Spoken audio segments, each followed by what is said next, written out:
चर्चा रे थाना अधिकारिणी असहाय व्यक्ति चिकित्सा ପାଇଁ सहयोगर हाथ बढ़ाइले थाना अधिकारिणी। चारिछक थाना अधिकारिणी ममता विश्वाल नियारा ढंग विभिन्न प्रकार मामला समस्या मध्य असहाय निरीह गरीब महिलार गुरुत्वपूर्ण चिकित्सा करने सहयोगर हाथ बढ़ाई अंचल में चर्चार विषय पलटि।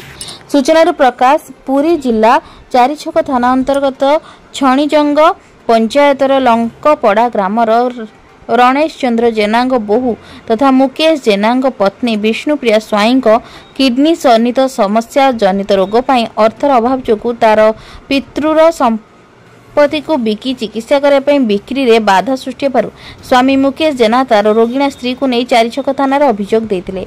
परे थाना अधिकारिणी ममता विश्वाल तार समस्त संपर्क रे बुझिबा परे तार चिकित्सा पई सहयोग करिए बोली प्रतिश्रुति देथिले। थाना अधिकारिणी तार समस्त कर्मचारी को जणाइथिले। परे चारिछक बजार रे जाई प्रति दुकान सहित विभिन्न सहयोगी व्यक्ति को सहयोग मागिथिले असहाय महिला व्यक्तिर चिकित्सा पई। आसंता 20 तारिख किडनी चिकित्सा पई अस्त्रोपचार कराजियो बोली थाना अधिकारी कहिथिले। तार चिकित्सा पई लक्षाधिक टंकार आवश्यक बोली तार स्वामी मुकेश जेना कहिथिले।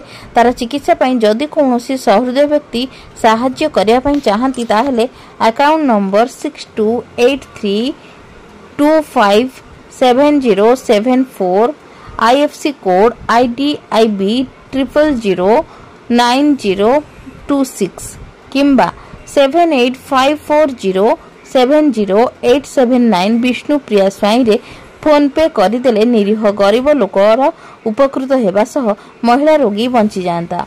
एपरि एक महत्वपूर्ण कार्य थाना अधिकारी अभियोग पर कौनसी कार्यानुष्ठान ग्रहण न करी सहयोग हाथ बढ़ाई चारिछक अंचल बुद्धिजीवी महल रे उच्च प्रशंसा करने सहित एपरी महत्वपूर्ण करी निरीह गरीब मुहरे हस फुटाई समाजसेवी डॉक्टर केदारनाथ साहू कहिथिले। निमापड़ारू रंजित कांडी रिपोर्ट जन अधिकार लाइव।